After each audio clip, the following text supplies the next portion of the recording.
नमस्कार, मैं हूं दीपाली राणा। आप देख रहे हैं शेयर बाजार लाइव। नमस्कार, दिल्ली स्टूडियो से मैं हूं वीरेंद्र कुमार। शेयर बाजार लाइव में आप सभी का स्वागत है। परसों की स्ट्रॉन्ग स्विंग के बाद कल बाजार थोड़ा सा थकता हुआ नजर आया। 86-50 रुपए कॉल राइटर था और नीचे की तरफ बाजार खिसका तो 8600 भी टूट गया। आखिर क्यों टूटा? क्या एक्सपायरी का प्रेशर था? पॉसिबल है, लेकिन उसके बाद अगर आप देखें कुछ नंबर्स 2.5 से लेकर 3.5 के बीच में डॉक्टर रीज का वो नतीजा जिसने बाजार को हिला कर रख दिया। अर्निंग्स पे देखिए क्या रिएक्शन है। हाउस व्यूज बहुत अगर आप देखें नेगेटिव है। ईपीएस डाउनग्रेड्स आए हैं। फिर बात करेंगे, लेकिन शुरुआत करते हैं एसजीएक्स निफ्टी से। जी हाँ, आपकी स्क्रीन पर आप देखें तो ऑलमोस्ट इस वक्त 10 अंकों पर 8601 का स्तर यहाँ पर है। 8600 के लेवल से फिर बाहर निकला है, लेकिन याद रखिए थोड़ा सा सेंटिमेंट को अपने अगर आप देखें बहुत ज़्यादा ड्राइव मत कीजिएगा, बहुत भावनाओं में बह मत जाइएगा, क्योंकि बाजार थोड़ा सा मुश्किल होता जा रहा है इस रेंज में। फ्रैंकली स्पीकिंग आप देखिए। आइए जरा एक बार देखते हैं कि एग्जैक्टली हमारी अप्रोच क्या होगी, हम क्या सोच के चल रहे हैं।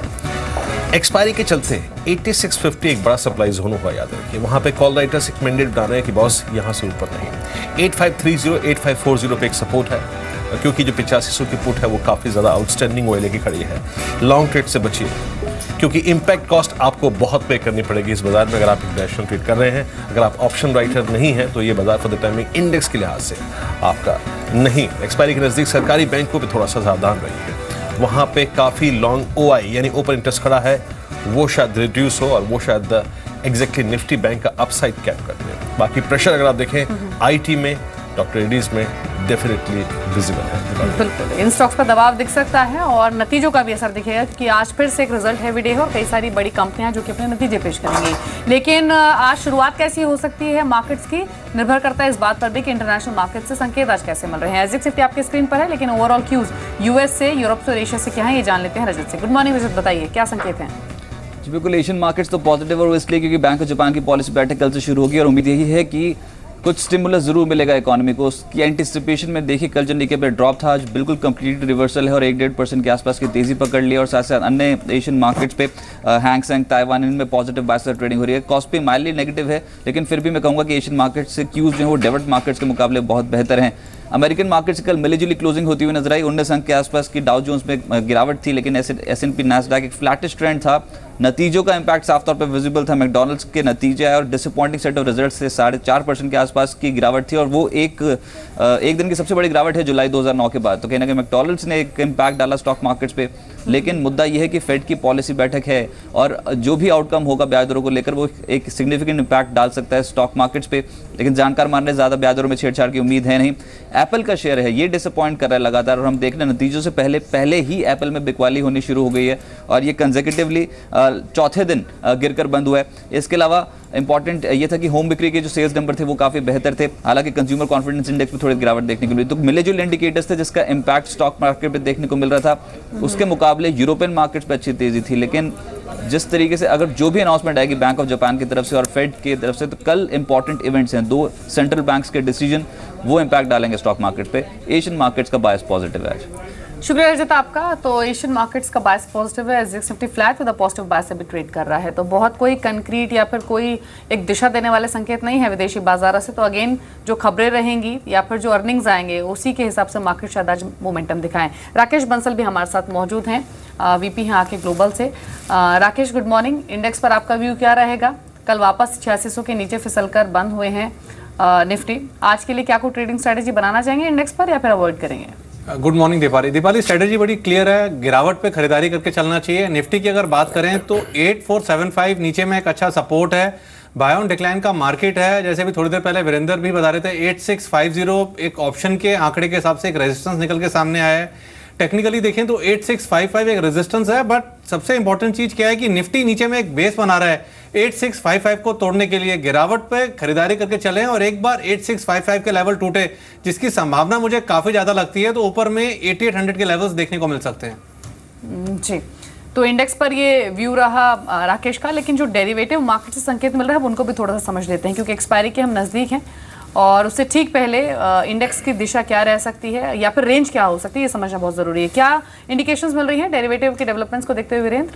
दीपाली देखिए इस वक्त ना एक तो एक्सपायरी, ठीक है, उसका प्रेशर, और दूसरी बात यह है दीपाली, एक आपका जो पीएसयू बैंक बास्केट है उसका काफ़ी लॉन्ग ओआई, और तीसरी चीज़ ये है कुछ अर्निंग्स जो खराब आ रही हैं वो स्ट्रीट का मूड इस तरीके से बिगाड़ रही हैं, वो इंडेक्स पे ऐसे प्रेशर डाल रही हैं कि इंडेक्स पे कोई भी व्यू रखना वो द टाइमिंग बहुत मुश्किल है।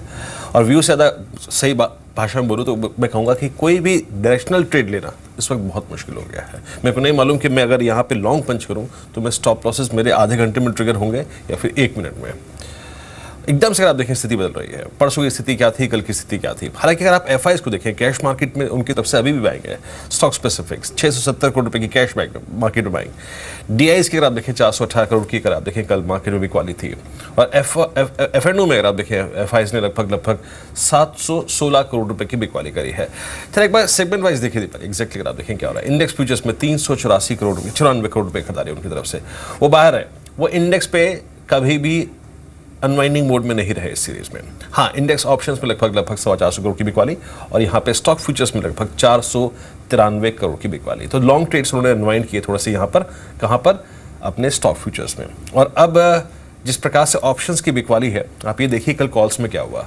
786 की कॉल में लॉन्ग अनवाइंडिंग, 8650 पे कॉल राइटिंग, 8700 पे लॉन्ग अनवाइंडिंग। इन 3 स्टैटिस्टिक्स को देखकर बिल्कुल महसूस हो रहा है। देखिए 8600 का में लॉन्ग अनवाइंडिंग, मुनाफा समेट लो। 8650 पे कॉल बेचो, 8700 पे मुनाफा समेट लो। यानी इन 3 स्टैटिस्टिक्स को देख के आप कह सकते हैं कि आज के लिए, कल के लिए, स्पेशली बुधवार और गुरुवार के लिए ये 8640 से लेकर 86080 ये क्रिटिकल सप्लाई जोन होगा। इसको पार करना for the timing in statistics के अनुसार बहुत मुश्किल है। नॉट पुट्स को देखिए आप, अगर आप एक बार अगर आप पुट्स को देखें आपकी स्क्रीन पर, आप देखें 8600 के पुट, यानी पुट राइटर का कॉन्फिडेंस थोड़ा सा कल के डिप के बाद श्रिंक हुआ। 8550 का पुट राइटर वो भी कल बाहर निकला और 8500 का पुट राइटर वो भी कल बाहर निकला। वो बड़े कंफर्टेबल नहीं थे अपनी पोजीशंस के साथ। तो प्रेशर 8640, 8630 और याद रखिए नीचे, जैसे कि राकेश ने कहा, मैं बिल्कुल सहमत हूं उनसे कि 8475 नहीं, लेकिन हाँ 8520, 8530 भी कभी भी पॉसिबल हो सकता है। लेकिन मैं मोटे तौर पे कहूँगा 8550 और 8650 ये रेंज रहेगी क्लोजिंग ऑफ सीरीज की, क्योंकि 8500 की पुट का आउटस्टैंडिंग वाई अभी भी 48 लाख है, उसको वॉलेट करना थोड़ा सा मुश्किल होगा। तो लॉन्ग ट्रेड से बचें अनटिल और अनलेस आप एक ऑप्शन राइटर नहीं है। निफ्टी आपके लिए नहीं बना है आज। बिल्कुल, तो आज के सेशन में निफ्टी पर ट्रेड अवॉइड करें, स्टॉक्स पर फोकस करें तो शायद ज़्यादा बेहतर होगा। लेकिन एक जो दूसरा बड़ा इंडेक्स है, एक क्विक कमेंट उस पर भी ले लेते हैं राकेश का, वो रहेगा निफ्टी बैंक का। कल इनफैक्ट राकेश निफ्टी बैंक पर तो व्यू लूंगी ही मैं, जहां पर हमने 1% के आसपास की कमजोरी साथ क्लोजिंग आते हुए देखी। डे हाई से काफी स्लिप होकर निफ्टी बैंक क्लोज हुआ। और बैंकिंग स्टॉक्स को देखें भी तो कल एक डाइवर्जेंस दिख रही थी। कल प्राइवेट बैंक चलने की कोशिश कर रहे थे, आप एक्सिस बैंक को देखें, आईसीआईसीआई बैंक को देखें, येस बैंक ने अच्छा खासा मूव दिया। वहीं जो पीएसयू बैंक थे वहां पर थोड़ा कंफर्ट कम हो रहा था, ट्रेडर्स का प्रॉफिट बुकिंग हावी हो रही थी। तो एग्जैक्टली भी बैंकिंग में ट्रेडिंग स्ट्रैटेजी आज के लिए आपकी क्या रहेगी? दिवाली, अगर बैंक निफ्टी की बात करें तो बैंक निफ्टी के अंदर 18,500 नीचे में एक सपोर्ट है, ऊपर में 19,100 एक रेजिस्टेंस है। इस रेंज के अंदर ट्रेड कर रहा है। बैंक निफ्टी को बिल्कुल अवॉइड करूंगा। अगर बैंकिंग में कुछ बाय करना होगा तो सिर्फ एकमात्र स्टॉक जो मुझे टेक्निकली काफी अच्छा लग रहा है वो इंडसइंड बैंक है। हल्की सी भी करेक्शन आती है तो मुझे ऐसा लगता है कि इंडसइंड बैंक को बाय करके चलना चाहिए। वाकई अगर आप देखें, कल जरा एक बार जी बिजनेस की आप जरा निफ्टी बैंक की कमेंट्री दिखाइए। कल 19,035 का इंट्राडे हाई था, उसके ऊपर इसकी जाने की हिम्मत नहीं हुई। और बिकॉज ऑफ दिस आपकी स्क्रीन पर जो है पीएसयू बैंक्स, याद रखिए अब मान लीजिए मेरे पास ही पैसा है ना, तो मैं अभी फॉर द टाइमिंग पीएनबी नहीं खरीदूंगा, मैं एसबीआई नहीं खरीदूंगा, मैं बैंक ऑफ इंडिया नहीं खरीदूंगा, बैंक ऑफ बड़ौदा नहीं खरीदूंगा, चाहे कुछ भी हो। यहाँ से ये 5% भागे, 10% भागे, 20% भागे। क्यों? क्योंकि अब एक तो याद रखिए ये वैसे ही काफ़ी हैवी हो चुके हैं, काफ़ी भारी हैं ये स्टॉक इस वक्त, क्योंकि एक महीने से ताबड़तोड़ बाइंग हो रही है। Risk reward ratio long trade पे अच्छा नहीं है। और याद रखिए ये स्टॉक्स अब जा रहे हैं अपनी अर्निंग्स की तरफ। तो ऐसे में अपसाइड तलाशना निफ्टी बैंक में मेरे लिए थोड़ा सा मुश्किल हो गया। And frankly speaking I will be A call writer eight 19,200, 19,200 पे आप कॉल राइटर बन सकते हैं। हाँ, आप पुट बेच सकते हैं कंफर्टेबली 18,500 की, 18,600 की और माइट भी 18,600 की, लेकिन बड़ी तेजी आप एक्सपेक्ट मत करिए। स्ट्रेंथ अगर आपको निफ्टी या फिर बैंक बास्केट में कहीं देखनी है तो राकेश ने जैसे कहा इंडसइंड बैंक, येस बैंक, ये कुछ ऐसे स्टॉक्स हैं जो कि आपको सरप्राइज कर सकते हैं। अदरवाइज प्रॉफिट्स मत ढूंढिए अभी PNB, SBI, bank of India, bank of Baroda में। राकेश, मैं जो बात कर रहा था पीएनबी, आप देखिए किस तरीके से 134 पर, देखिए एज अ ट्रेडर कभी भी वॉलेटिलिटी अच्छी नहीं होती है। अब आप देखिए कि इतने स्ट्रॉन्ग मूव के बाद after almost touching 134 on PNB, volatility कितनी बढ़ गई है। क्या ये यू टर्न के कोई संकेत दे रहा है राकेश? देखिए Virendra, as of now U turn के तो संकेत नहीं है, बट एक जो धारणा बनी हुई है मार्केट के अंदर की वर्स्ट पीएसयू बैंक के लिए ओवर है, वो मैं मानता हूँ शायद वर्स्ट ओवर है। बट अधिकतर जो रिटेल निवेशक मान के चल रहे हैं कि स्टॉक डबल ट्रिपल हो जाएंगे, ऐसा मुझे नहीं लगता है कि इमीडिएट निकट भविष्य में ऐसा कुछ होने वाला है।